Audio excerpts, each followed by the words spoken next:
Os povos e as economias precisam de evoluir, mas não com a ideia de é mais importante procurar evoluir de uma forma integrada e harmónica do que procurar evoluir em nome de obsessões utópicas ou morais.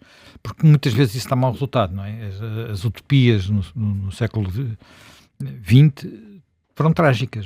A maior parte delas provocaram milhões de mortos. Não foi milhares, foi milhões de mortos. Portanto, nisso é muito importante preservar a arquitetura das sociedades e fazer as transições que são necessárias fazer de forma harmoniosa e não de forma que causem rupturas que no limite podem fazer quebrar os sistemas.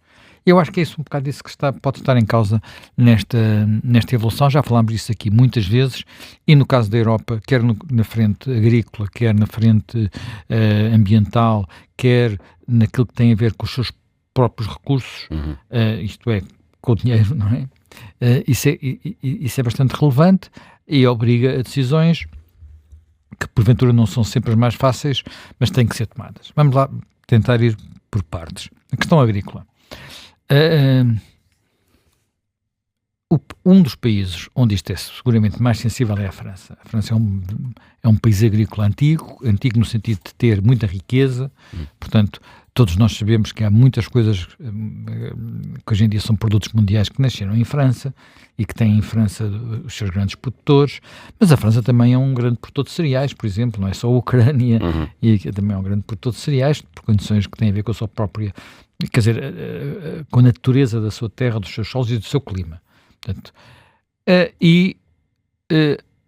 a agricultura e o mundo rural na França sempre tiveram peso. Ora bem, nós percebemos quando foi a história dos coletes amarelos e a história dos coletes amarelos tinha sido desencadeada por um imposto ecológico, imposto ambiental, portanto, e que depois houve necessidade de fazer um recuo, mas que tinha tocado num setor que tem perdido peso, tem perdido a qualidade de vida, tem perdido muitas coisas. E só para se ter uma ideia disso, vou só dar dois elementos. Primeiro, há 60 e tal anos, portanto, na década de 60, existiam em França 4 milhões de explorações agrícolas. Atualmente há 400 mil. O que é que isto significa? Significa, por um lado, que seguramente se produz com mais eficiência, portanto, explorações maiores tendem a ser mais eficientes, mas ao mesmo tempo desapareceu um tecido social. Porque não é a mesma coisa ser pequeno agricultor, ou médio, ou ser empregado de uma exploração agrícola. Portanto, houve fusões. Houve fusões, compras, aquisições, tudo se transformou. Em Portugal está a acontecer o mesmo, não no país todo, mas sobretudo no sul, na metade sul. Não é só no Alentejo, metade sul do país. Está a acontecer o mesmo e é isso que em parte explica, quer dizer, o chamado minifúndio não é muito produtivo, por regra, quer dizer, a não serem coisas muito específicas. Mas é isso também que em parte explica como é que em Portugal a nossa produtividade agrícola, a nossa produção agrícola tem aumentado e não diminuído, ao contrário daquela ideia apocalíptica de que há umas décadas atrás tinha desaparecido tudo. Não, pelo contrário, reapareceu. Mas na França está a acontecer um movimento que é, a França sempre teve, ao contrário de Portugal, uma balança alimentar excedentária, portanto, produzia mais do que aquilo necessário para comer, digamos assim, para alimentar a sua população. No ano passado isso não aconteceu. Foi ao contrário, teve que importar. Quer dizer, a balança, houve mais importações do que exportações. Claro, continua a exportar champanhe e foie gras, mas as pessoas não vivem só de champanhe e foie gras, portanto, apesar de eu gostar muito das duas coisas, não vivem só disso, vivem de outros bens e esse equilíbrio desapareceu. Está aqui uma questão que tem a ver com, às vezes, excesso de regulamentação, excesso de protecionismo. O que é que está neste momento em causa do desigualamento na manifestação em Bruxelas? Estão os acordos com o Mercosul. O Mercosul é, portanto, os países da América do Sul. O que é delicado nesses acordos? É o equilíbrio entre aquilo que eu pessoalmente defendo, que é, se nós pudermos produzir nos sítios certos, produzimos em mais quantidade e com menor dano, inclusivamente para o ambiente. Quer dizer, produzir trigo nas terras ricas da Ucrânia ou mesmo nas terras ricas da França tem uma produtividade natural muito superior a produzir trigo no Alentejo, onde nunca foram boas terras de trigo, a não ser excepcionalmente um sítio ou outro, porque as razões que não têm apenas a ver com os solos, têm também a ver com o clima. E, portanto, para eu conseguir fazer essas produções, tenho que ocupar mais terreno e tenho que ser mais agressivo do ponto de vista dos meios que utilizo para enriquecer o solo. Portanto, poder fazer circular pelo mundo alimentos e outros bens é tirar partido de quem os consegue produzir em melhores condições. Portanto, a globalização não é má em si. Agora, o que é que dizem os agricultores europeus, de uma forma genérica, e aqui os franceses são os mais importantes, mas os italianos também já estão a dizer qualquer coisa, e os portugueses também, e por aí adiante, e hoje vamos ver o que acontece em Bruxelas. O que eles dizem é assim, nós temos regras na Europa que são extraordinariamente exigentes, em termos sanitários, ambientais, etc, etc, etc,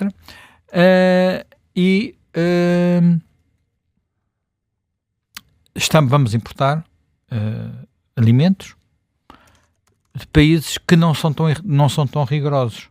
Eu acho que a palavra rigorosa não é certa. Não são tão... Não sei se é de usar picuinhas, se é de usar excessivos, o que é de usar. Portanto, a certa altura não se pode usar nada, porque, quer dizer, tudo nos faz mal, no limite, não é? Nós estamos aqui dentro, mas o facto de estarmos aqui dentro desta sala não impede que nós não estejamos a ser atravessados por raios cósmicos.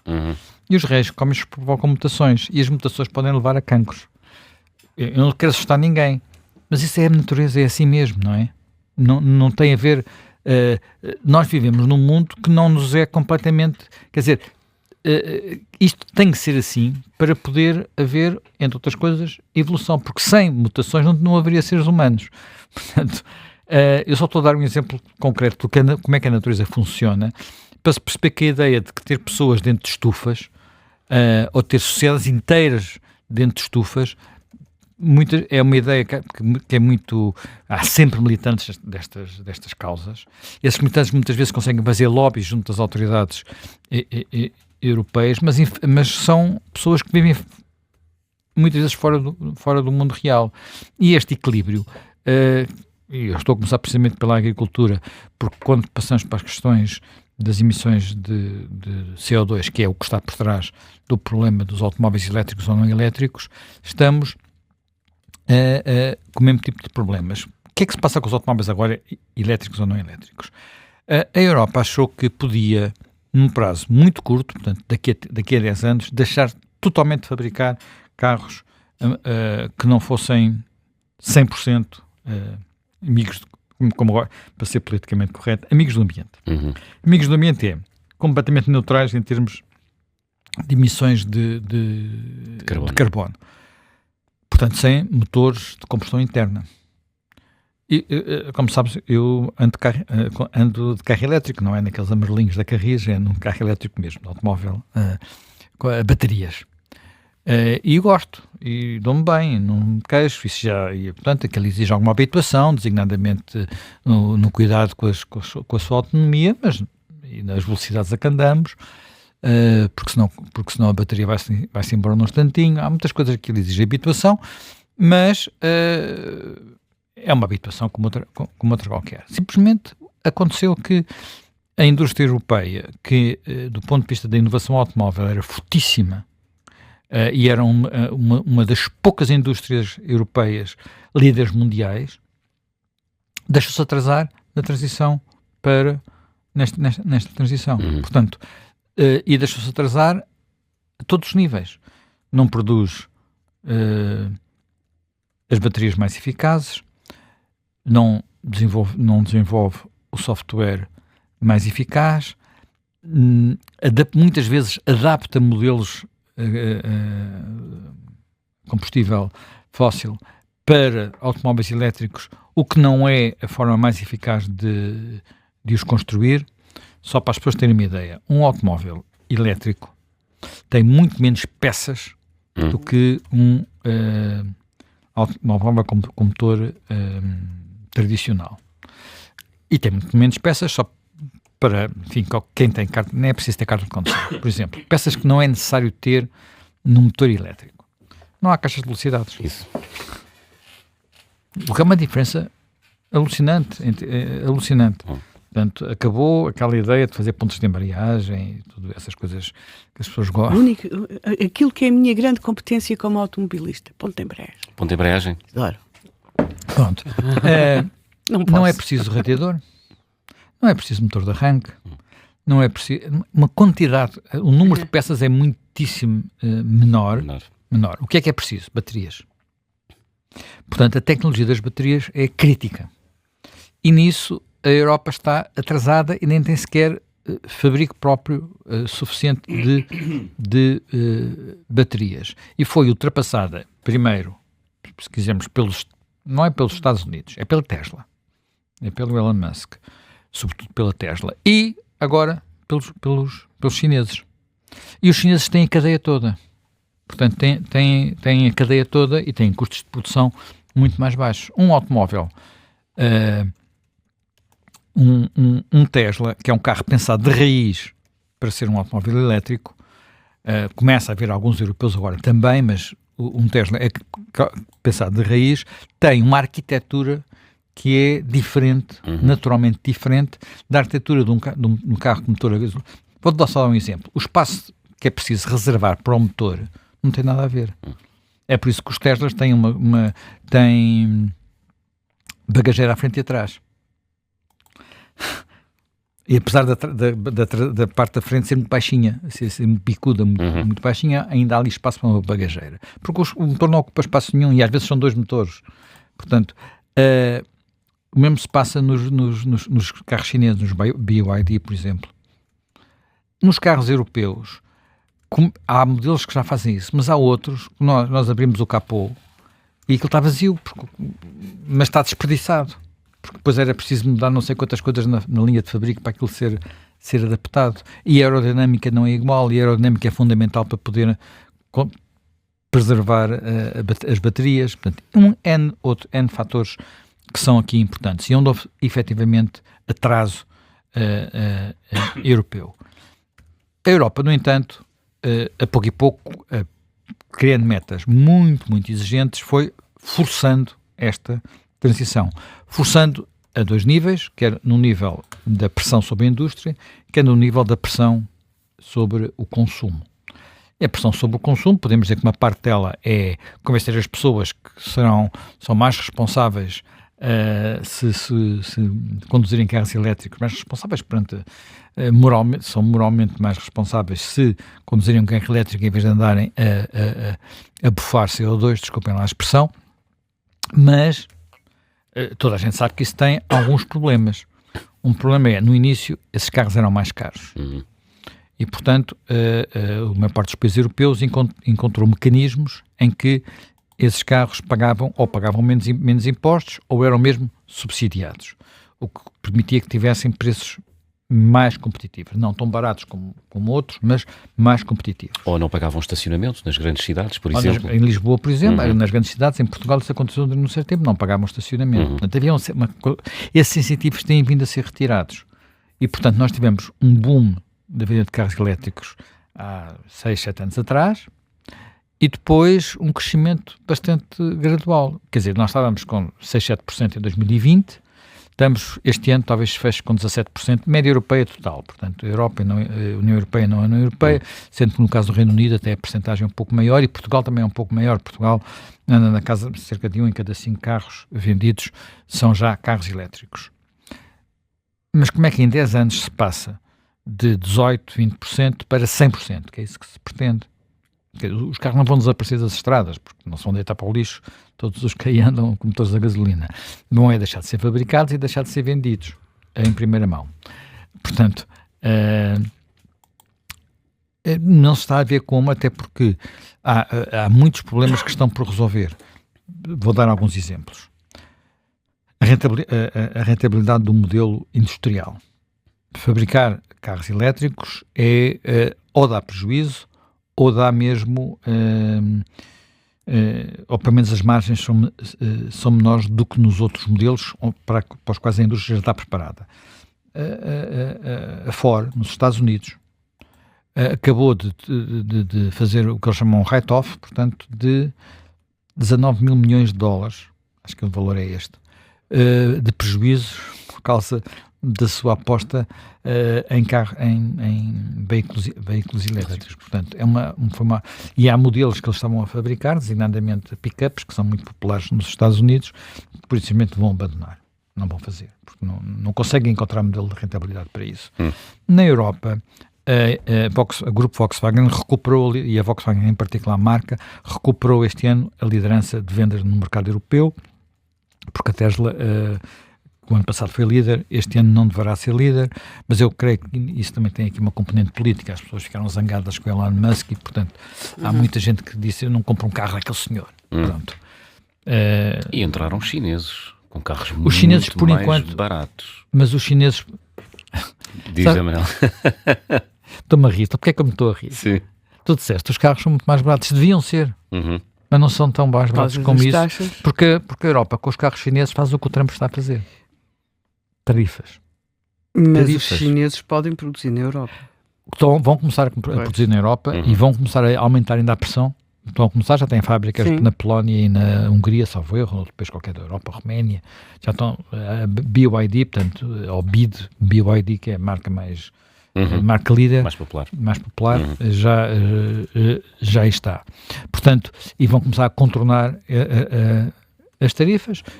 O outro lado da medalha são postos de trabalho que se criam na Europa, indústrias que se criam na Europa, mas não é a indústria europeia, nem tecnologia europeia, nem inovação europeia. Portanto, esse é um dos problemas. Depois há outro problema que é, portanto, tens menores margens, tens áreas onde nunca os europeus conseguiram recuperar. Por exemplo, a qualidade do software, que é fundamental num carro deste tipo. A qualidade do software das marcas da Tesla ou do BYD, eu confesso que nunca conduzi nenhum, portanto não sei dizer, mas aquilo que eu leio é que é superior à qualidade do software de boa parte das marcas europeias, que não consegue, que tem uma maneira de produzir completamente diferente. O tempo de produção de um modelo novo na Europa são 4, 5 anos. Na China são, quer dizer, pode ser meses, no limite. Portanto, um ano e meio, vá lá, não tem comparação. Portanto, quer dizer que a velocidade a que a inovação entra no mercado é muito superior.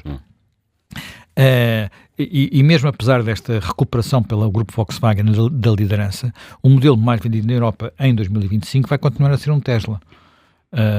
E provavelmente não vai, houve até alguns atrasos na Tesla. O modelo é um facelifting, portanto um desenho mais moderno do modelo mais popular, que não é o Model 3, é o Y, portanto que é uma espécie de... Enfim, eles chamam aquilo SUV, eu acho um bocadinho difícil chamar aquilo SUV, é um carro um bocadinho mais alto que a Tesla tem e que vai ser o modelo mais vendido na Europa. Portanto, há aqui problemas muito complicados e ainda estamos a esquecer ainda de outro, que é a rede de abastecedores, não é?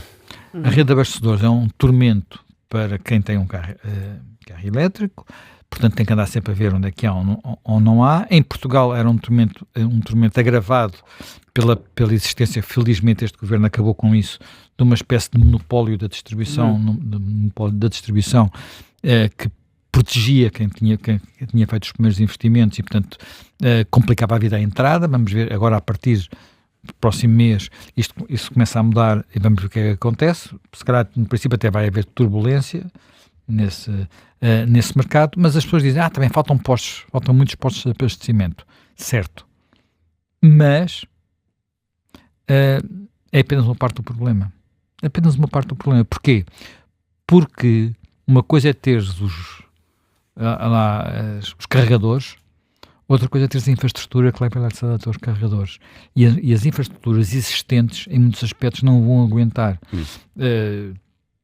Por exemplo, tenho um exemplo de uma pessoa que conheço que tem um carro, caso concreto nem sequer é totalmente elétrico, é um híbrido, mas que montou na sua casa um posto de carregamento para o seu carro e quando ele foi montar o wallbox, não é? Um wallbox, uma coisa desse género, e quando montou isso, quem lhe montou disse, se os seus vizinhos todos aqui nesta praceta, e estamos a falar de uma zona de moradias, nesta praceta pedirem um wallbox, isto rebenta, não temos capacidade para dar. Pois. Agora, passemos da praceta para o prédio, e do prédio para as garagens, e quem tem ou quem não tem, e a possibilidade de ter ou não ter, porque é completamente diferente o custo de carregar num posto público ou de carregar num posto próprio, porque o posto público, mas estamos a falar de uma relação que pode ser de 1 para 2 ou de 1 para 3, em termos do custo do carregamento e da energia. Portanto, não tem nada a ver. Portanto, tudo isto, estes problemas que eu estou a contar a Portugal, são problemas que existem um pouco em todo lado, mas a transição é difícil, não é fácil. É uma transição complicada e, portanto, uma coisa é dizer que eu sou muito exigente nas metas e isso cria incentivos à indústria e incentivos aos consumidores para fazerem a transição. Outra coisa é dizer que isto é rígido e que eu não me posso adaptar quando as pessoas claramente não estão a ir à velocidade que os governos querem. E repara, uma parte da pressão é brutal. Portanto, estamos a falar, por exemplo, no caso do Reino Unido, onde isto também está a ser discutido, portanto, não é só um problema da União Europeia, no caso do Reino Unido, no caso também de alguns países europeus, e se tu não... Portanto, eles dizem assim, para chegarmos a 100%, precisamos ter, eu vou dar números, precisamos ter, cada marca tem que vender 20% dos automóveis que vende este ano têm que ser elétricos. Para o ano são 22%, para o ano que vem são 25%, para o ano a seguir são 28%. E se não vender isso, e se não for isso, por cada carro a mais que vender como todo de combustão interna, paga uma multa. Portanto, e isso está a tornar-se uma equação quase impossível para as marcas, porque não conseguem. Não conseguem por isso simplesmente atingir aquelas e portanto o próprio sistema está a colocar sobre a indústria uma pressão. Repara, nós estamos numa altura em que nos falta inovação. E precisamos de mais inovação. O maior grupo europeu é a Volkswagen. O orçamento para a investigação e desenvolvimento na Volkswagen nos próximos 2 anos é inferior ao que foi nos 2 anos anteriores, porque a marca está estrangulada. Estamos numa altura em que a Volkswagen recuperou a liderança no mercado europeu e este mês fechou uma fábrica na Alemanha, coisa que não acontecia há 88 anos. Portanto, quer dizer, é preciso aqui ter um equilíbrio, ter algum equilíbrio e sendo mais ou menos importante, e há muitas questões também que continuam a ser complicadas, que tipo de baterias é que utilizas, onde é que vais buscar as fontes de energia, como é que fazes, como é que adaptas as redes. Agora parece que finalmente as redes já estão mais adaptadas na Europa, neste plano. A Europa também já está a olhar para o problema das redes, que era uma coisa que não olhava até há pouco tempo neste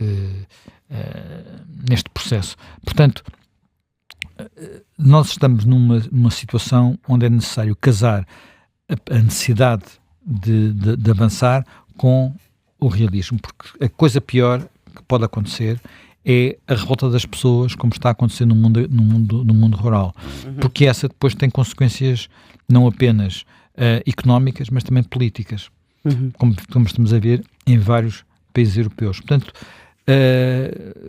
como eu costumo dizer, o ótimo é inimigo do bom. E, portanto, tenhamos clareza nos objetivos e realismo na passada.